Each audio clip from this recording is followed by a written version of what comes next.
Hello and welcome to the live session on hepatitis. I'm your host, Dr. Fauzia, and I will be moderating this session. This session seeks to provide an accessible platform for medical professionals to discuss their areas of expertise and create an engaging dialogue about the latest in healthcare. We are also streaming this out as podcast as Hello Apollo on Spotify, iTunes, Google Podcast, Amazon Music. Tomorrow is World Hepatitis Day. In order to create awareness about hepatitis, we shall be talking about what is hepatitis, what is its causes, what are few tips for the hepatitis patients. I have here with me Dr. Hitendra Kumar Garg, a senior consultant gastroenterology and hepatology.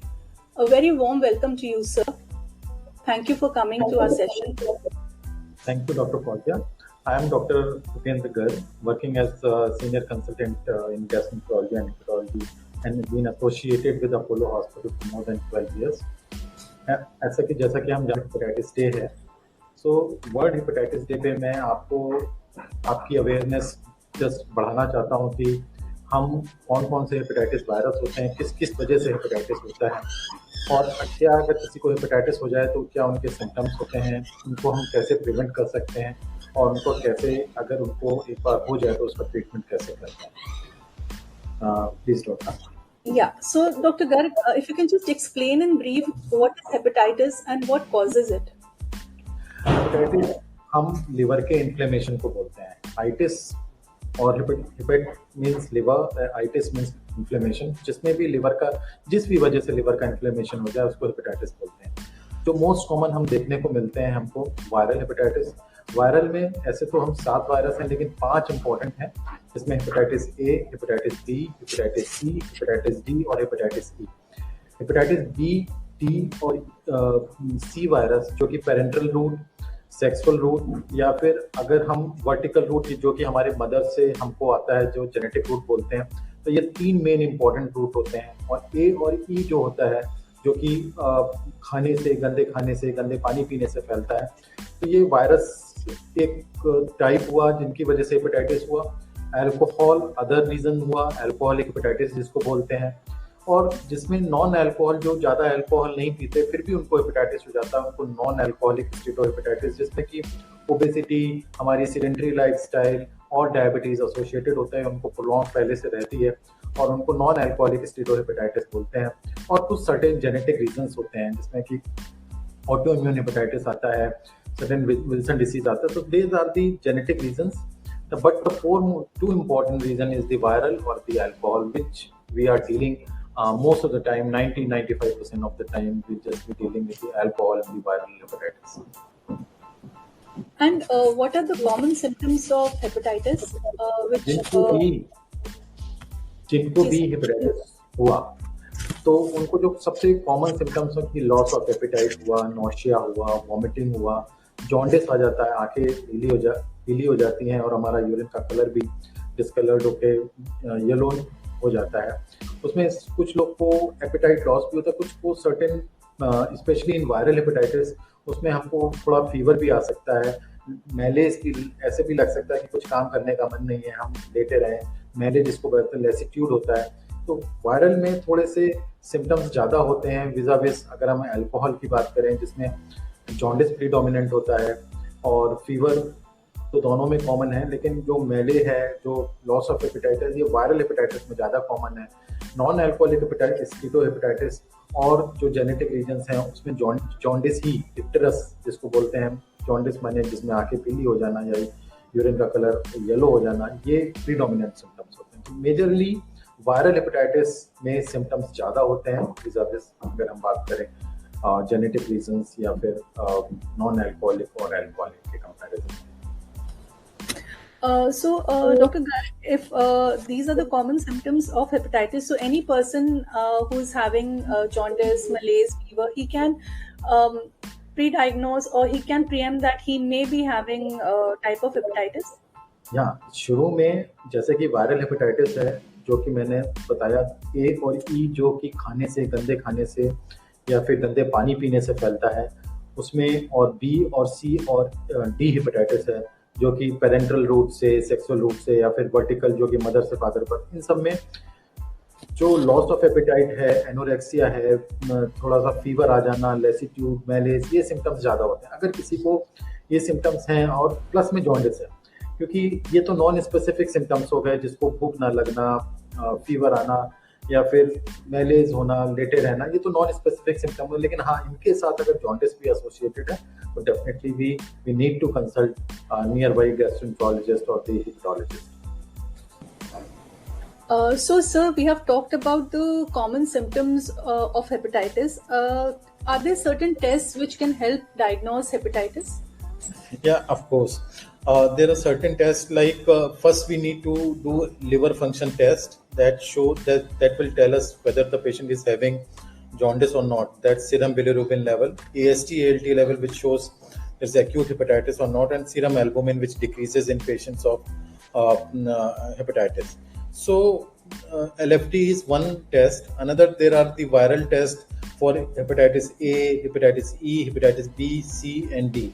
So these are the specific tests for viral to know whether the जो patient है उसको viral hepatitis है कि नहीं. फिर हम alcohol के लिए हमको अल्कोहल की हिस्ट्री लेनी होती है एंड और सारे टेस्ट नेगेटिव होते हैं तो हम कहते हैं कि इसको अल्कोहल, अगर पेशेंट को रिसेंटली पेशेंट ने अल्कोहल कंज्यूम किया है तो वो अल्कोहलिक हेपेटाइटिस है.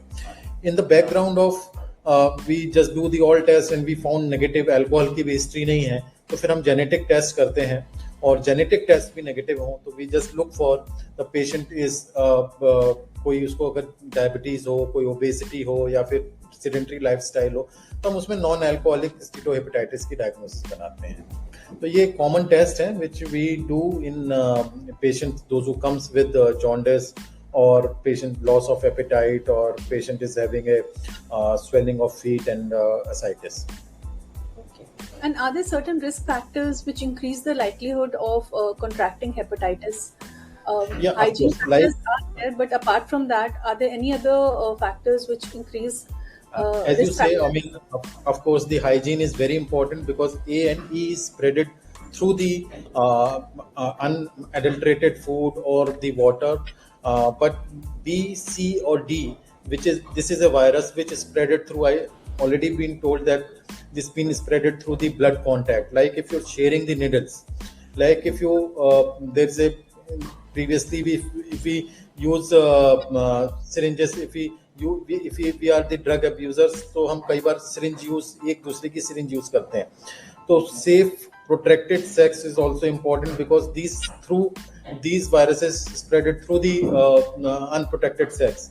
And thirdly, if a mother is a patient of hepatitis BC, then this virus comes through mother to their child. So if they are positive, if the mother is positive, so then we need to immunize the patients before delivery. So this is the protection for of course for viral. And alcohol, you need to prevent, you need to stop it. And for non-alcoholic hepatitis, you need to do the exercise, you need to fit yourself, reduce your weight. If you are having a diabetes, then you need to control that.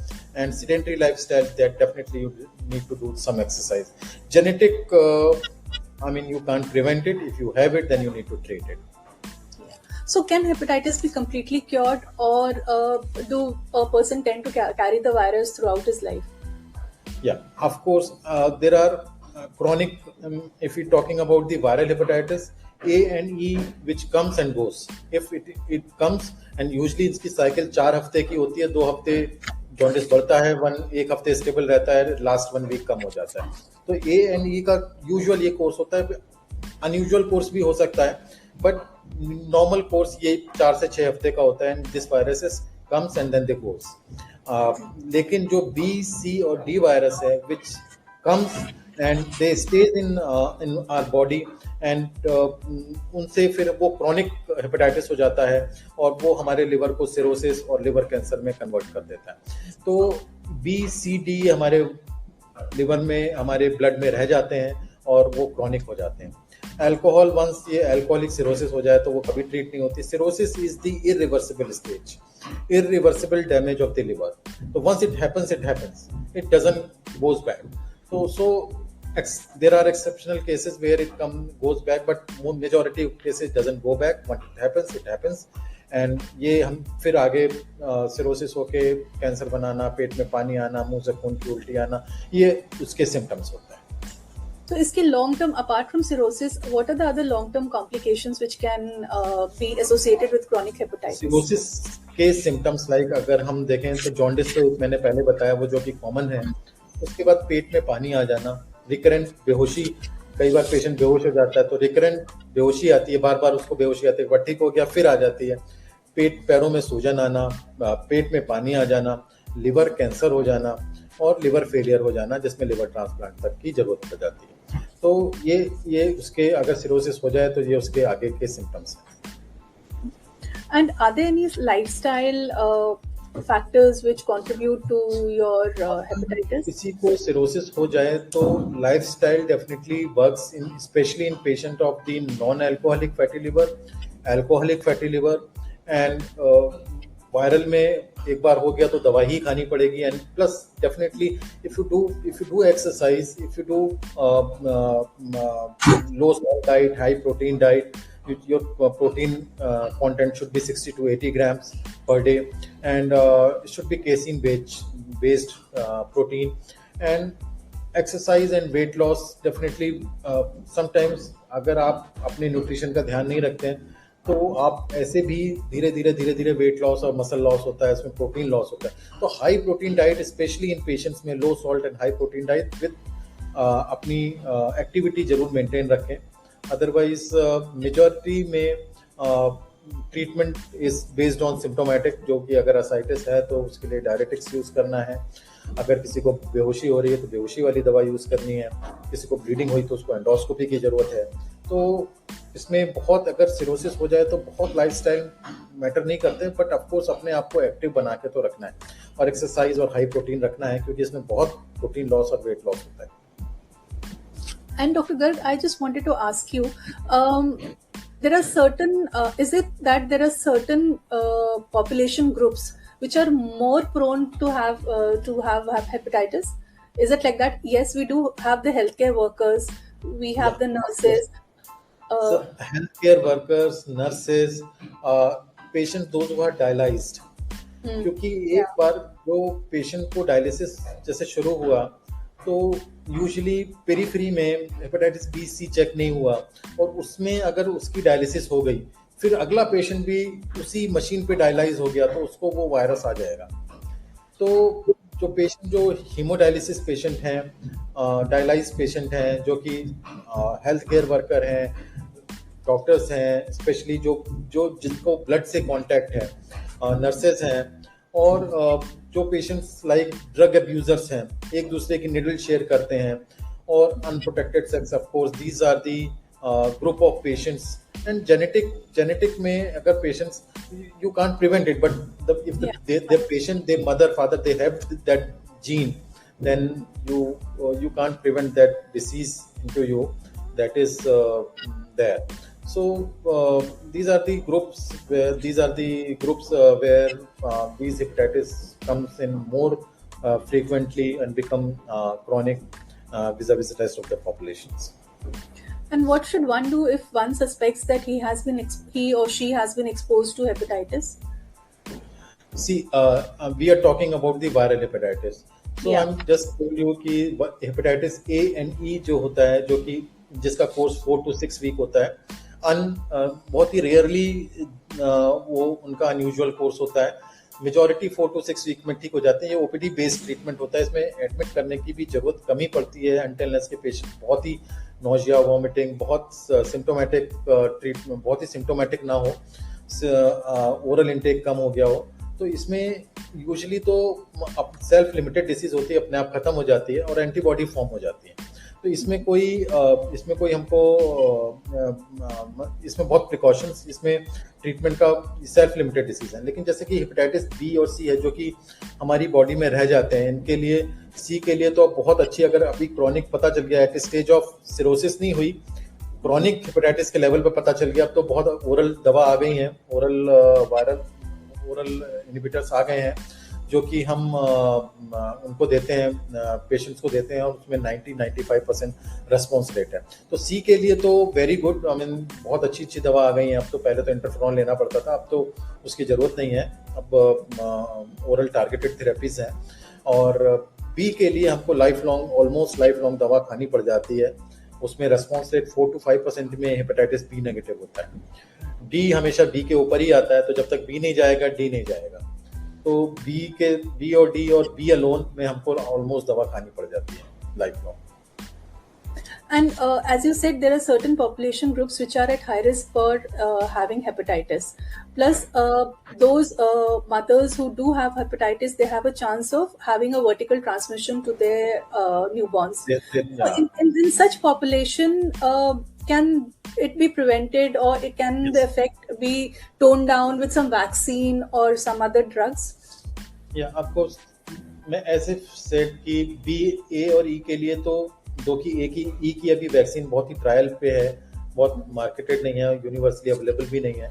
ए की vaccine available है, वो हम special group of population को देते हैं जो कि बहुत ही सिक हों, जैसे हेपेटाइटिस बी हो गया, या फिर पेशेंट्स जो हाई रिस्क हैं, सीकेडी पेशेंट्स हैं, डायलिसिस है, उनको दे दें। लेकिन ए की यूजुअली हम ए और ई की वैक्सीन नहीं देते, क्योंकि ये सेल्फ लिमिटेड होते हैं और पेशेंट अपने आप ही रिकवर कर जाते हैं ओरल ट्रीटमेंट पे, ओपीडी ट्रीटमेंट पे। लेकिन जो कि बी और सी है, सी का अभी कोई वैक्सीन बनी नहीं है, क्योंकि वायरस ये अपना चेंजेस करता रहता है अपने आर्किटेक्चर में, अपने स्ट्रक्चर पे। तो ये जो इसकी अभी वैक्सीन नहीं है। बी की देयर इज ए वैक्सीन, अगर हम ले वैक्सीन, जैसे कि अगर मदर को है और चिल्ड्रन को हम बचाना चाहते हैं, तो हमको ड्यूरिंग डिलीवरी, उसके पहले हमको जैसी डिलीवरी हुई पेरीनेटल पीरियड में, हमको बच्चे को इम्यूनोग्लोबुलिन और उसकी वैक्सीन देनी पड़ती है। तो बी के लिए देयर इज ए वैक्सीन, उसका टाइटर भी अगर मोर देन 10 है तो वो प्रोटेक्टेड लेवल पे है, और हमको अगर उसकी वैक्सीन इज अवेलेबल, पूरे इंडिया में अवेलेबल है। अब तो यूनिवर्सल वैक्सीनेशन प्रोग्राम में भी है, प्रोग्राम में भी आ गया है। हाँ, प्रोग्राम में भी आ गया है, तो उसकी वैक्सीन अवेलेबल है, उसकी हमको देनी चाहिए। So, apart from the treatment modalities, कोई dietary modifications or dietary restrictions are there for individuals of hepatitis? ए और ई के लिए तो डेफिनेटली यस, क्योंकि ये फैलते ही गंदे पानी और गंदे फूड से हैं। और बी और सी के लिए अगर वंस इट हैपन्स, तो अगर आप ओबीज हैं तो ये रिस्क फैक्टर है कि वो डिसीज थोड़ा प्रोग्रेशन जल्दी होगी, प्रोग्रेशन टू सिरोसिस। सो अगर हम ओबीज हैं, अगर हम डायबिटिक हैं, अगर हमारा लिपिड प्रोफाइल ठीक नहीं है, अगर हमारी सीडेंटरी लाइफस्टाइल है, तो ये स्टडीज है कि इनमें प्रोग्रेशन टू सिरोसिस ज़्यादा है, क्योंकि अदर फैक्टर्स भी हैं। तो अगर हम डेफिनेटली अपने आप को फिट रखें, ओबेसिटी अपनी BMI लेस देन 23.5 रखें, ओबीज ना हो, एक्टिव सीडेंटरी लाइफस्टाइल ना हो, तो डेफिनेटली इट हेल्प्स। और वंस इट सिरोसिस डेवलप हो जाता है, तो definitely you should continue this apart from this low salt and high protein diet, that has to be taken. Otherwise वो फिर अगर हम हाई प्रोटीन नहीं रखेंगे तो हम धीरे हमारा मसल मास खत्म होता जाएगा और हमारी इम्यूनिटी कम होती चली जाएगी।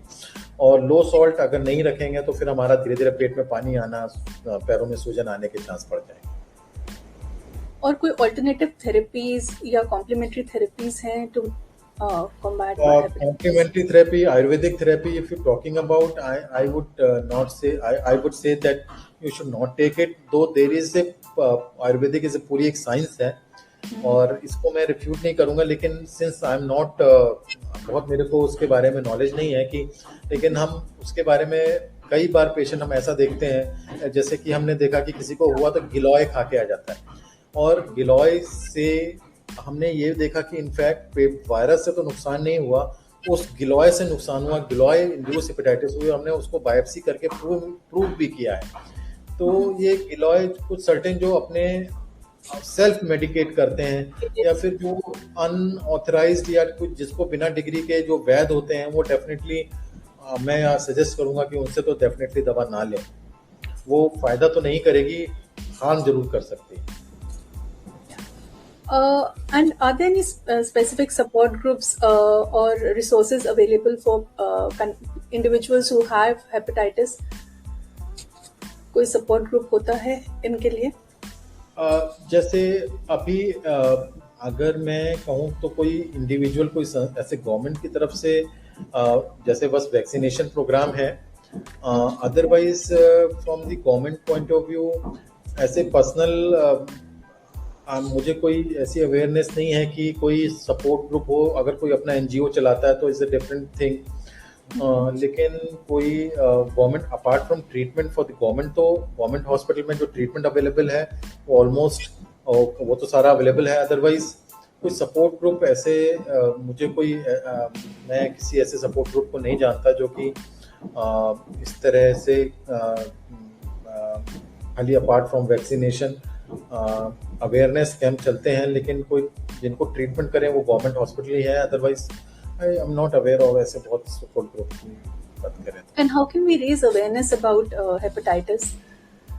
What all we can do as an individual to, definitely viral certain alcohol के लिए तो हमको एजुकेटिव ट्यूटोरियल्स होने चाहिए कम्युनिटी में जाके, बीच में जाके। वो हम कई बार करते भी हैं, वर्ल्ड हेपेटाइटिस डे पे भी करते हैं। उनको एजुकेट करना चाहिए, स्पेशली अगर ये जो BC जो कि क्रॉनिक वायरस बनते जाते हैं, तो ये इनके बारे में हमको बताना चाहिए। और ऐसे बहुत सारे प्रोग्राम बताते भी हैं, काफ़ी सारे हमारे, जैसे कि अभी हम ये लाइव सेशन कर रहे हैं, ये एक तरह का एजुकेटिव सेशन ही है, जिसमें मैंने बताया कि कुछ वायरसेस हैं जिनको हम किस तरह से इनको अवॉइड कर सकते हैं। तो यही तरीके हैं जिनको हम इस तरह से हम अवॉइड, इनको एजुकेट करके पॉपुलेशन को अवॉइड कर सकते हैं। And any last message, any last word for our listeners and viewers? मैं डेफिनेटली कहूँगा कि हमारे अगर इंडिया में देखे जाएं तो हम HIV को बहुत कहते हैं डेडली थिंग, लेकिन मैं आज से 10 साल जब से यूनिवर्सल वैक्सीनेशन आया है, तब से हमारे पहले तो B was the commonest cause of cirrhosis और लिवर ट्रांसप्लांट। अब जब से यूनिवर्सल वैक्सीन आया, हमारी अवेयरनेस बढ़ी है, तो हेपेटाइटिस B धीरे धीरे कम हुआ है। अब अल्कोहल ज़्यादा आ गया। तो मैं आपसे रिक्वेस्ट करूँगा कि पेशेंट्स जो कि हाई रिस्क हों या फिर नॉर्मल भी, एक अल्कोहल को ना ही स्पेशली डायबिटीज़, अगर जिसको डायबिटीज़ है, ओबेसिटी है, वो बिल्कुल भी अल्कोहल का सेवन ना करें, क्योंकि ये बहुत साइलेंट किलर है। ये धीरे धीरे जब आपको पता चलता है, तब तक आप सिरोसिस हो चुके होते हो, पेट में पानी आ जाता है या मुंह से खून की उल्टी आती, तब पता चलता है। तब तक बहुत लेट हो चुका होता है, सिरोसिस डेवलप हो चुकी होती है, या कई बार हमारे पास चाइल्ड सी मतलब स्टेज 3rd स्टेज पे आते हैं, जिसमें हम ट्रांसप्लांट बता पाते हैं। तो हम अगर अपने को शुरू में हेल्थ चेकअप करें, जिसमें LFT है, एक हर जगह, हर मोस्टली हॉस्पिटल में अवेलेबल है, उसमें B और C भी है, तो उसके अगर हम चेकअप करें, बीच में अपने चेकअप कराते रहें, तो और हम जितने भी रिस्क फैक्टर्स हैं उससे बचे रहें, अल्कोहल से, डायबिटीज़ को कंट्रोल करें, एक्सरसाइज करें, और तो हम डेफिनेटली इन सब चीज़ों से बच सकते हैं। क्योंकि ये धीरे धीरे जब इस मेजॉरिटी ऑफ B और C जो हमारे पास आते हैं, तो जो हॉस्पिटल में आते हैं, वो ऑलमोस्ट उस स्टेज पे पहुंच चुके होते हैं जब उनको ट्रांसप्लांट की ज़रूरत होती है। और ट्रांसप्लांट को अफोर्ड कर पाना, बात अफोर्ड की नहीं है खाली, उसके लिए एक डोनर भी चाहिए होता है, जो कि बहुत डिफ़िकल्ट होता है। न्यूक्लियर फैमिली हो गई है, तो उसकी वजह से बहुत डिफ़िकल्ट हो जाता है उन लोगों को एक्चुअली में ट्रीट कर पाना। तो प्रिवेंशन ही बेटर है, उसमें सबसे इम्पोर्टेंट है कि अपना रूटीन हेल्थ चेकअप कराएं, अल्कोहल से दूर रहें, एक्टिव लाइफस्टाइल अपनाएं, डायबिटीज़ को कंट्रोल करें। दीज आर दी चीज़ें हैं जिससे हम हेपेटाइटिस से बच सकते हैं। So viewers, the last words were: be aware, adopt a very healthy lifestyle, treat your comorbidities if you have any, like diabetes or any associated illness, and maintain a very healthy lifestyle. Thank you, Dr. Garg, for joining us today for this session and enlightening our viewers about the information about hepatitis. Thank you so much. It was very encouraging for us, sir. Thank you, dear viewers and listeners, for tuning in and also making us grow in large numbers. To our viewers and listeners, if you need any professional help, you can reach out to us through the details mentioned below or through our social media handles. To know more about healthcare and our upcoming episodes, do follow, subscribe, and share this message with your family, friends, and loved ones. We'll be back with another specialist discussing another interesting topic next week. For any suggestions regarding the topic which was discussed today, DM on our social media handle, Apollo Hospitals Delhi. We'll be very happy to connect. Till then, stay